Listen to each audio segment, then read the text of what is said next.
গণ অভ্যুত্থানে শেখ হাসিনার পালিয়ে যাওয়ার আগে সালমান এফ রহমানের সঙ্গে শেখ রেহানার ফোনালাপ করিয়ে আলোচনায় আসেন সেনাবাহিনীর কর্মকর্তা কর্নেল রাজীব আহমেদ। তারপর থেকেই প্রশ্ন উঠতে থাকে, কে এই কর্নেল রাজীব?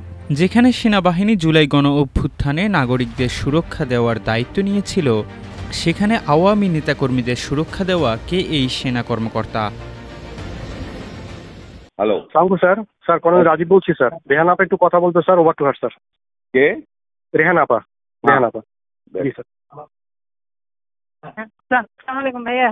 হ্যাঁ ভাই সালাম। জি, আপনি কই? আমি আমার বাসায় থাকেন না? থাকবো না। হ্যাঁ ঠিক আছে। জানা যায় গত বছরের ৫ আগস্ট শেখ রেহানা ভারতে পালিয়ে যাওয়ার আগে সালমান এফ রহমানের সঙ্গে ফোনে কথা বলেছিলেন। শেখ রেহানাকে ফোন ধরিয়ে দিয়েছিলেন কর্নেল রাজীব। এই সেনা কর্মকর্তা তখন শেখ হাসিনার উপসামরিক সচিব হিসেবে দায়িত্বরত ছিলেন। কর্নেল রাজীব ২০২০ সালের আগস্টে তৎকালীন প্রধানমন্ত্রী শেখ হাসিনার সহকারী সামরিক সচিব হিসেবে যোগদান করেন।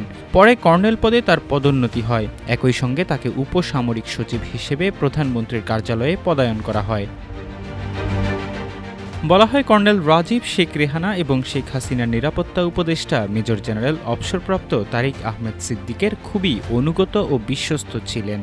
আওয়ামী সমর্থক এ সামরিক কর্মকর্তাকে বিশ্বস্ততার কারণেই তাকে সরকারের স্পর্শকাতর জায়গায় পদায়ন করা হয়েছিল। তিনি ৪১তম লং কোর্সের একজন অফিসার। তার পরিচিতি নম্বর BF5929। জানা গেছে, শেখ হাসিনা যে সামরিক বিমানে করে দিল্লিতে পালিয়ে যান, ওই বিমানে অন্য কর্মকর্তাদের সঙ্গে কর্নেল রাজীবও ছিলেন। তবে তিনি অন্যদের সঙ্গে ওই বিমানেই দেশে ফিরে আসেন। বর্তমান অন্তর্বর্তী সরকারের একজন ঘোর বিরোধী কর্মকর্তা হওয়া সত্ত্বেও প্রাইস পোস্টিং হিসেবে সরকার তাকে জাতিসংঘ শান্তিরক্ষী মিশনে পাঠিয়েছে। তাকে টিমের কমান্ডার হিসেবে দক্ষিণ সুদানে পাঠানো হয়।